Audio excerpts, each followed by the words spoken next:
Hey, so nice to see you again. So far we're making really good progress, but I would like to fix one little thing. So at the moment, if I have an existing account and if I update the name, nothing happens. It does not get uppercased because we haven't handled this situation yet. But fixing this specific example is actually really easy. You just need this X from toolbox again. Go to your plugin, right click on it, click on register new step, and under message type update. And for primary entity, choose account. And calling user, that's all fine. Set it to pre-operation and click on register new step. And external toolbox will remind me that I also need to set the filtering attributes.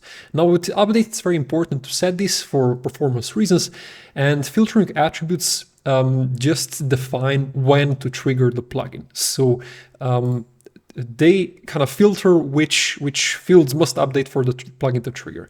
Let's say I am interested I want to run the plugin again if the name changes, but it doesn't have to run if, let's say, the street address changes. So this is what this does. So I'm interested in this name and I want to run the plugin again when the name changes. So I'll click on OK, register new step.